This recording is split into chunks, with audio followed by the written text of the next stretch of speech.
Bueno, mi nombre es Jonathan Jaime, yo soy de San Pedro de Jujuy, tengo 31 años. Yo llegué a esta institución cuando tenía 19 años. Cuando llegué en un estado de destrucción, enfermo. Pasé por muchas situaciones en mi vida, en mi infancia.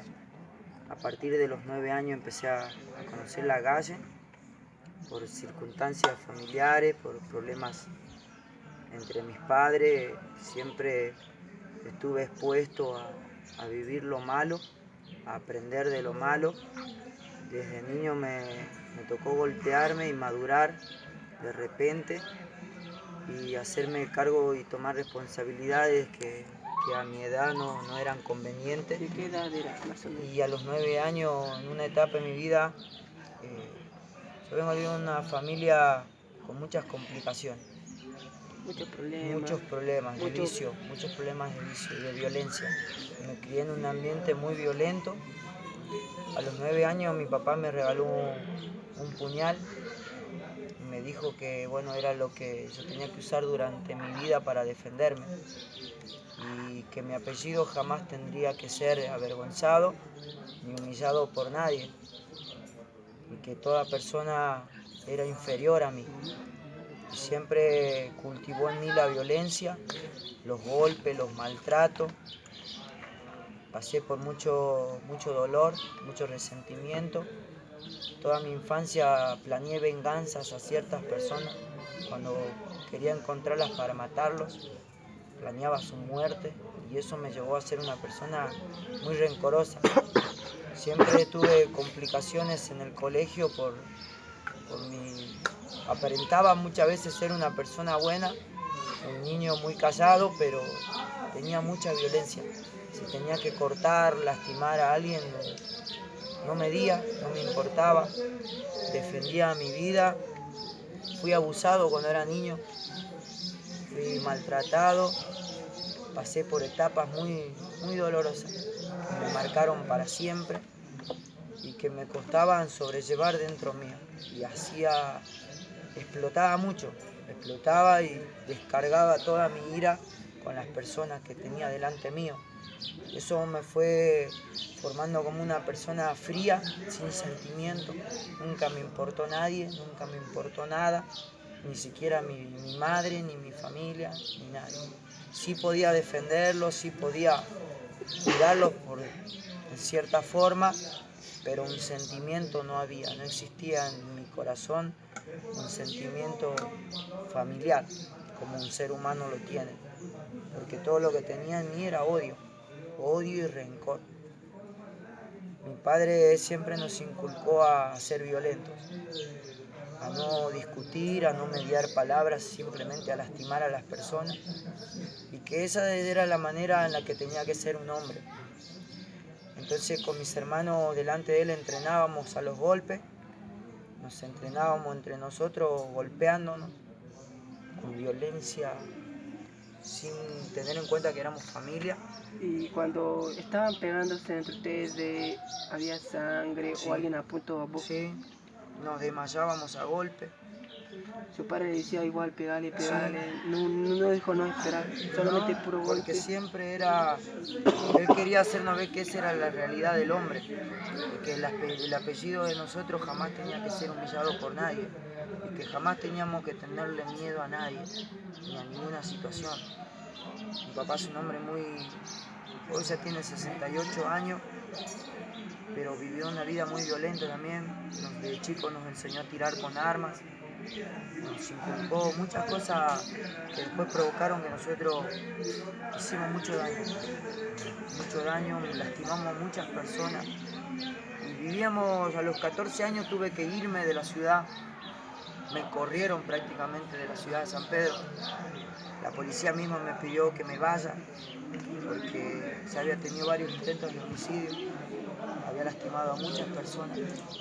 Una persona que era muy callada, pero que cuando me enojaba me descontrolaba y no me daba cuenta de lo que hacía. Simplemente daba conscientemente el primer paso y cuando volvía en sí me encontraba ensangrentado, las manos sucias. una persona lastimada. Y en eso que yo salía a trabajar a la calle porque mi papá terminó en una época de su vida siendo muy alcohólico, terminé saliendo a trabajar a la calle para llevar el sustento a mi casa junto a mi hermano, y en lo que salíamos conocí otras personas que siempre con los que teníamos problemas, y un día me hablaron de que podíamos conseguir dinero más rápido. Mi hermano no estuvo de acuerdo, yo sí, y fue la primera vez que salí a robar. A los 11 años trabajaba para unas personas que robaban autos. Yo trabajaba juntamente con ellos a los 11 años de edad. Viví mucha violencia y muchas ocasiones de muerte. Tengo mi cuerpo lastimado y golpeado, marcado, de las veces en las que respiré la muerte. Muchas veces me agarraron a tiros, me golpearon a punto de desmayarme, que creían que estaba muerto y me tiraban a una zanja, me tiraban al campo. Pero siempre me preguntaba por qué yo seguía vivo. Y también eso en mí generaba que era invencible, que nadie podía hacerme daño, que nadie podía matarme. Y toda mi vida creí que siempre tenía la certeza de cómo iba a ser mi muerte. Quería ser un delincuente conocido, quería ser un delincuente al que todos le tengan miedo. Y me paraba en las esquinas con un arma en la cintura, sin miedo a nada, conociendo las drogas, la marihuana, el alcohol, las pastillas, la cocaína y la pasta base, que fue lo que terminó deteriorando mi vida en todos los aspectos. Quise siempre estudiar y ser alguien mejor. Quería ser arquitecto, ese era mi sueño. Y cuando cumplí los 12 años, mi papá me dijo, con que sepas leer y escribir ya es suficiente. Después vos hacés lo que quieras, me dijo. Y más allá de todo lo que ya se estaba formando en mi mente, yo decidí estudiar y empecé a ir a un colegio técnico, donde tengo 4º año. Dejé de estudiar porque me expulsaron del colegio por la violencia.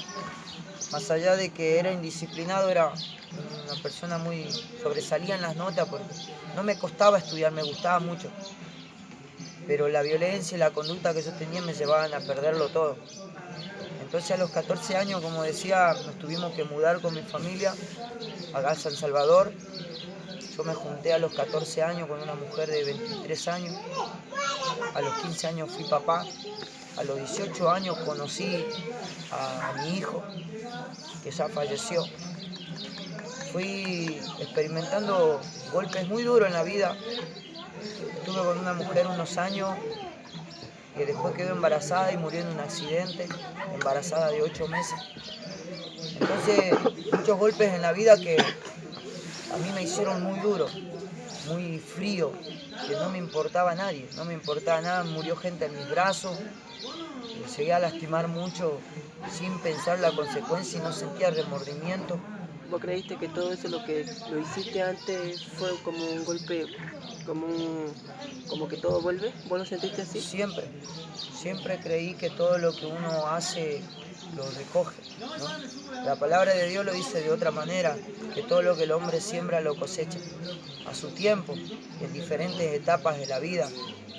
Y llegó un momento que estábamos acá, casi mato a otra persona, a los 14 años, que me habían corrido por el mismo problema de San Pedro, se tuvo que mudar toda mi familia y nos tuvimos que volver a San Pedro porque me había ocurrido esta situación, simplemente porque me habían insultado, me entró la ira, mandé a un muchacho a coma 4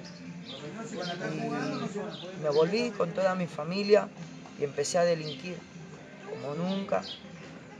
Me gustaba el mundo de la delincuencia, la adrenalina, de estar haciendo lo ilegal y saber que era una persona que estaba en un ambiente diferente, que no era como todos, que todos estudiaban, todos eran obedientes. Yo no, yo era lo contrario y me creía diferente y mejor que los demás.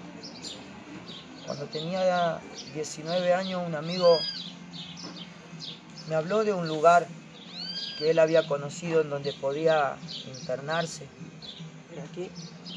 Y él siempre me decía que este hogar recibía a las personas con problemas, ¿no? Y yo siempre creía que todo lo bueno no era para mí. Yo sí creía que Dios podía cambiar a una persona, sí creía en Dios, pero no creía que lo bueno era para mí, porque todo lo que me ocurrió en la vida a mí siempre fue malo, y siempre todo lo que hice fue malo, nunca fue nada bueno. Entonces, que causando tanto dolor a mi familia, tanto dolor a muchas personas y en los problemas en la sociedad, que me acuerdo que llegaba al barrio donde yo vivía, o sea, llegaba por la esquina y los vecinos metían a sus hijos adentro y se metían todas sus casas. Y no dejaban que nadie hable conmigo, porque por mi forma de vivir, por mi forma de actuar. Más bien que te criticaban por otra cosa. Claro, me discriminaban, pero si bien era por mi forma de vivir, ¿no? Entonces, siempre me hablaban de un hogar cristiano donde las personas podían cambiar y tenían una oportunidad. Y en esa etapa fui viviendo cosas muy aceleradas, muchas ocasiones de muerte. Y mi mamá hace 25 años que va a una iglesia. Y cada vez que Dios me salvó de la muerte, lo digo así porque fue a través de que mi mamá siempre pudo pedirle a Dios. Muchas veces llegué a mi casa corriendo porque me corrían a los tiros o porque me seguía la policía y llegaba y lo primero que veía en mi casa era mi mamá arrodillada en la cocina. Yo no entendía nada. Era difícil para mí entender lo que ella estaba haciendo, porque si bien creía en Dios, pero no lo conocía. Un día, me acuerdo, abro el ropero de mi pieza y encuentro un traje. Y le pregunto a mi mamá para qué era o de quién era eso. Y me dijo, eso es para vos, para cuando sirvas a Dios. Y yo le decía, vos estás loca, porque yo me estoy muriendo con la droga, estoy cada vez peor y vos crees que Dios me va a cambiar. Estás peor que yo. Entonces, esa fe y esa oración en medio de todo este desastre y la desesperación que ella tenía, es lo que hoy me encaminó hacia este lugar. Este amigo del que te hablo, me hablaba siempre de este lugar y yo decía que no era para mí. Recuerdo un día llego a mi casa y me voy a verlo a otro muchacho para invitarle a consumir cocaína. Y me dice, te dejaron un papel un muchacho que andaba con la canasta, te anda buscando. Dice que es tu amigo. Y te dejó un papelito ahí, dice, de un hogar, no sé. Entonces yo me reí en realidad, pero lo guardé. Después lo llevé a mi casa. Pasaron 6 meses de esto. Yo tenía cada vez más problemas, estaban buscando para matarme y sabía que iba a llegar gente de otro lugar para matarme. Ya me habían advertido, pero mi orgullo no me permitía reaccionar para arrepentirme. Entonces, el 6 de mayo del 2007, llego a mi casa corriendo porque venían detrás mío para matarme. Y cierro la puerta de mi casa. Y es algo loco porque cierro la puerta de mi casa y entro a mi pieza y cuando salgo pasando por la sala miro que el picaporte de la entrada se baja desde el lado de afuera y sacuden la puerta al ver que estaba con llave. Y cuando me di cuenta entraron por el techo y por los costados de mi casa y estaba todo el patio lleno de gente con armas que quería matarme. Yo había cerrado la puerta, mis hermanitas gritando, llorando bajo la cama. Mi hermano con una sobrina mía recién nacida en ese tiempo, que ahora ya tiene 13 años. Y lo único que me acordé era que me habían hablado de Dios en ese momento. Porque unos meses antes había tenido una sobredosis. Y en esa sobredosis yo me acordé de Dios también. 3 meses antes en esta sobredosis, que son lo único que me acuerdo, a mi mamá parada en la puerta de mi pieza llorando y orando, pidiéndole a Dios, hasta que logro tranquilizarme en esta sobredosis. Yo le pedí a Dios que me diera una oportunidad y pasaron estos 3 meses, pasaron esos 6 meses. Y cuando mi mamá siempre me hablaba de Dios, me decía que Dios tenía un propósito con mi vida. Entonces en ese momento yo me acordé y le dije a mi hermano, abrime la puerta y cuando yo salga, cerrarla de nuevo, para que nadie entre y vos, pase lo que pase, no abras la puerta. Yo sabía que era mi vida o la vida de toda mi familia y que todo eso lo había ocasionado yo. Entonces salí y cerré los ojos y le dije a Dios, si es verdad como dice mi mamá que vos tenés un propósito con mi vida, sacame de esta. Y era imposible, porque del otro lado de la puerta habían 7 personas armadas para matarme. Y fue una decisión viendo a mis hermanas llorar. Cruzo la puerta y cierro mis ojos y lo único que logro escuchar es el movimiento de los pies en el piso. Cuando abro mis ojos, veo a la gente saltando y mi vecina que me gritaba diciendo que eso había llamado a la policía. Y yo entro en un estado de nervio. Mi hermano saca del depósito del